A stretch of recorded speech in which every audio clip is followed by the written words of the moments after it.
জীৱন মানেই সংগ্ৰাম। আমাৰ জীৱনত সৰু ডাঙৰ সকলো ধৰণৰ সংগ্ৰাম হৈয়ে থাকে। জীৱনত যিমান দিন আমি জীৱনটো আমাৰ জীয়াই থাকে তেতিয়ালৈকে সংগ্ৰাম থাকিবই। সামাজিকেই হওক, পাৰিবাৰিকেই হওক, যিকোনো সংগ্ৰাম আমাৰ জীৱনটোত আমি কৰি থাকিবই লাগে সকলোৱে। তাকে সকলোৰে ধৰণটো বেলেগ বেলেগ হয়।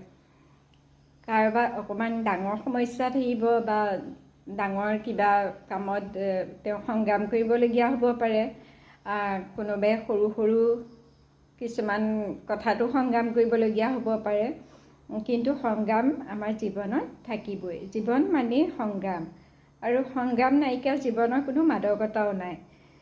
আমি সেই সংগ্ৰাম কৰোঁতে আমি মানসিকভাৱে কোনো ধৰণে ভাগি পৰিব নালাগে।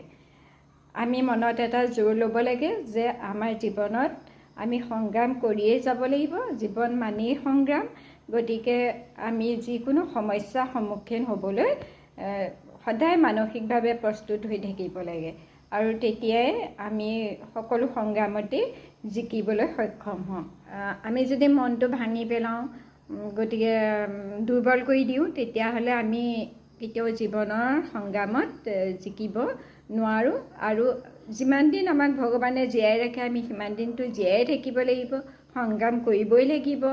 গতিকে আমি ভাগি পৰিলে সংগ্ৰামত আমি বহুত কষ্ট পাওঁ, আৰু যদি আমাৰ মনটো ভাঙি যাব নিদিওঁ, আমি যুঁজি গৈ থাকোঁ সবল এটা মন লৈ, তেতিয়াহ'লে আমি জীৱনৰ সংগ্ৰামত জিকিমো, আৰু এতিয়া আমি জীয়াই থকাৰ মাদকতাটো ভালদৰে পাম। মই ভাবোঁ আমি কোনেও জীৱনত মনটো ভাঙি দিব নালাগে, যুঁজি যাব লাগে।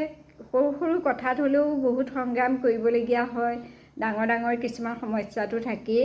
গতিকে সেইখিনিকে আমি মনটোৰ পেলাই নিদি ভাল মনে এটা সবল মন লৈ সদায় জীৱনত যুঁজি গৈ থাকিব লাগে, আৰু জীৱন বাটত যাতে আমি ধুনীয়াকৈ আগবাঢ়ি যাওঁ তাৰ বাবে আমাৰ মনটোক আমি প্ৰস্তুত কৰি ল'ব লাগে, আৰু এটা সুন্দৰ জীৱন আমি সকলোৱে গঢ় দি ল'ব লাগে।